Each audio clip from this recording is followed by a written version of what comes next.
Então, está tudo pronto para o anticristo. Por que eu estou tratando esse tema novamente, mas de uma abordagem diferente? Porque está dentro da nossa proposta da semana. A proposta da semana é Babilônia, a meretriz e o anticristo. Ontem, uma irmã falou assim, pastor, fascinante a gente conseguir enxergar a meretriz como igreja. Mas quem seria a meretriz? Vamos definir papéis. Sistema, meia, meia, meia. Dragão, anticristo, pum, Satanás. Ok? Falso profeta, pum. Babilônia, meretriz. A meretriz não pode ser esses aqui de novo. A noiva.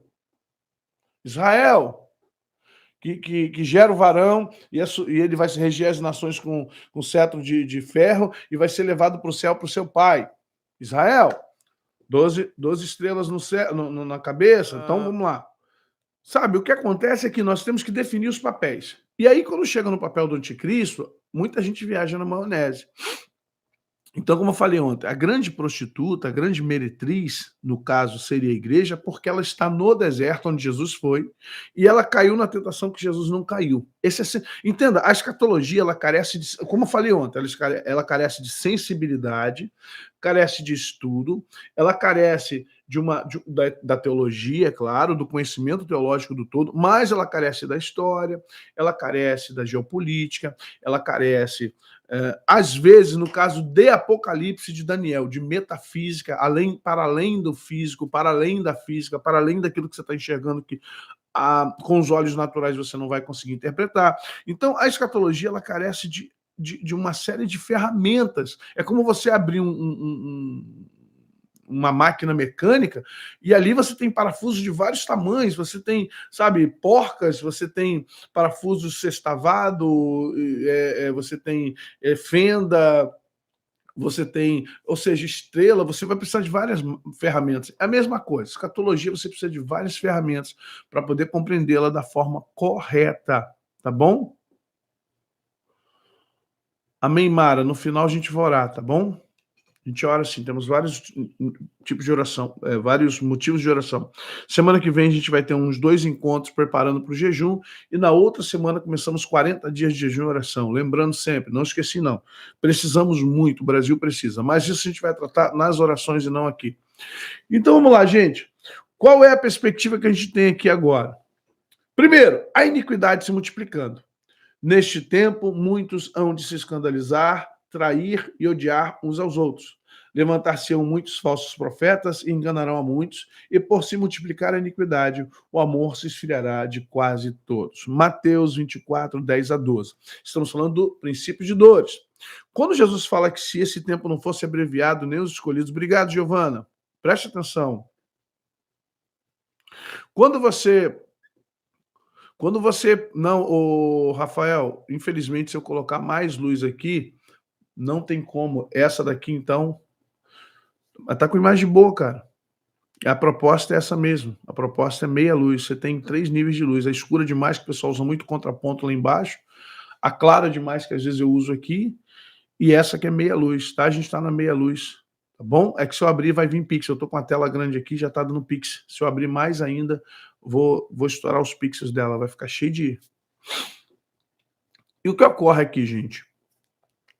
Mas obrigado aí, valeu pela colocação, O que acontece? Jesus está falando da multiplicação da iniquidade no princípio de dores. No princípio de dores. E aí o que ocorre aqui? Quando ele fala assim, se esse tempo não fosse abreviado, gente, a gente na hermenêutica, você tem que entender que os versículos eles estão subsequentes. Só que, quando Jesus conversa, não tem versículo, não tem capítulo. É uma narrativa, é como você lê um livro. Então, se você pegar o versículo lá de Mateus 24, Jesus fala assim, se esses tempos não fossem abreviados, ele está falando de quais tempos? Está falando dos tempos da grande tribulação, ok? Lembre-se, a hermenêutica é nossa amiga, principalmente na língua portuguesa. A hermenêutica é nossa amiga. Da língua portuguesa, então, porque você precisa entender o que está no português. Nem todo mundo vai ter acesso ao grego, até porque Jesus estava falando ali com eles em aramaico, mais possivelmente, ou em hebraico, mais possivelmente aramaico, e foi traduzido no grego, veio no grego. Então, quando você pensa que Jesus falou assim, olha, Ele fala de 3 tempos distintos. Do tempo em que Daniel fala lá quando eles entram no templo e sacrificam um porco. Depois, Jesus vai falar de Tito Vespasiano, que vem no ano 70 e destrói todo o templo. E é nesse momento que ele fala assim, olha, então os que estiverem na Judéia fujam para os montes. Os que estiverem sobre os telhados não desçam. Por que da Judéia? Porque foi ali na região da Judéia que aconteceu isso. Verso 16 do capítulo 24. Então os que estiverem na Judéia. Por que ele não fala assim, os que estiverem em Nazaré? Os que estiverem na Galileia? Os que estiverem em Pérea? Não, os que estiverem na Judéia fujam para os montes. Por quê? Tito entrou com o exército lá e tacou fogo, acabou com Jerusalém. Acabou. Jerusalém foi exterminada. Então, e quem estiver sobre o telhado não desça tirar alguma coisa de sua casa. Quem estiver no campo não volte atrás para buscar suas coisas. Mas ai das grávidas e das queimamentos naqueles dias. Orai para que a vossa fuga não aconteça no inverno nem no sábado. Olha bem. Porque haverá tão grande aflição como nunca houve desde o princípio do mundo até agora, tão pouco haverá. Se aqueles dias, aí, vamos lá. Se não fosse, nenhuma carne salvaria, mas por causa dos escolhidos serão abreviados aqueles dias. Esse versículo 22 e o 21, ele está voltando para lá em cima, nos versos. E Jesus respondendo diz, 4, acautelai-vos, que ninguém vos engane, porque muitos virão em meu nome, dizendo sou o Cristo, vos enganarão a muitos, ouvireis de guerra e rumores de guerra, olhai e não os assusteis, porque é mistério que isso tudo aconteça, mas ainda não é o fim. Entenda, até chegar às grandes guerras da Idade Média, entre povos, ninguém aqui falava de guerra porque Roma imperava tremendamente. Então esse texto não serve para aquele tempo. Vocês estão compreendendo? Aquele texto não serviria para eles, porque eles não teriam guerra, rumores de guerra. Roma mantinha a paz, a Pax Romana, acabou. Então isso só vai acontecer lá nos anos, a partir dos anos 600, 500, com a expansão do catolicismo e das guerras, até aqueles filmes de Idade Média que você vê, de espada, anos 700, 800, anos 1000, 1200, até o final da Idade Média. Então, mas a guerra vai começar ali entre os anos 500 e os anos 1100, 1200, muitas guerras, tá? Muitas guerras. Cristianismo em expansão na Europa e na Ásia. Então, entenda que, é por isso que eu falei, para você entender o escatológico, o profeta, você tem que conhecer a história, você tem que entender como funcionou o andamento. Então, tempos abreviados, esses tempos abreviados de quase 2000 anos, ou mais de 2000 anos, que será o nosso caso. E aí ele vem falando, eu virei de guerra, rumores de guerra, porquanto se levantará nação contra nação, reino contra reino, haverá fome, peste, terremotos em vários lugares. Mas todas essas coisas são o princípio mas todas essas coisas, verso 8, mas todas essas coisas são o princípio de dores. Então, vamos lá, vamos descer novamente os versículos, que o texto não está em versículo. Mas aquele que persevera até o fim será salvo. 13, 14. E este evangelho do reino será pregado em todo o mundo, e em testemunha a todas as nações. E este evangelho será pregado em todo o mundo, em testemunho a todo, tipo assim, para que nenhuma nação reclame que não ouviram do evangelho. E então virá o fim. A qual fim Jesus está falando? O fim do ciclo da grande tribulação, e não o fim dos tempos, e não a consumação dos séculos pós-milênio. A compreensão aqui, estou falando porque é uma matéria que eu gosto muito, que é a hermenêutica. Eu gosto muito da hermenêutica. Então, na minha concepção, o processo aqui de entendimento, esse virá o fim da grande tribulação. Ou, perdão, o fim do princípio das dores. Ou o fim das dores de parto.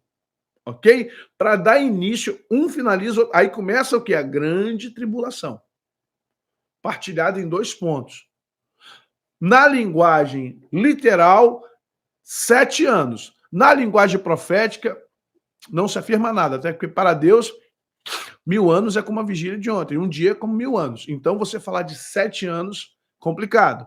Eu tenho uma outra percepção dos 7 anos. Na minha concepção pessoal, está escrito 7 anos, 3 anos e meio, 3 anos e meio. Mas na minha concepção pessoal são 70 anos, porque nós, como igreja, somos o novo Israel.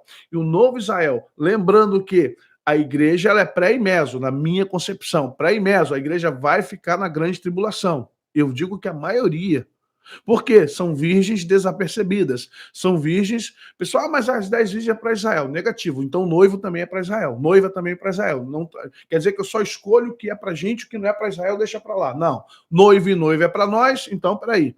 Se Jesus fala das bodas do cordeiro para nós, se Jesus fala na ceia que vai preparar, vai tomar outro vinho para nós, então, peraí.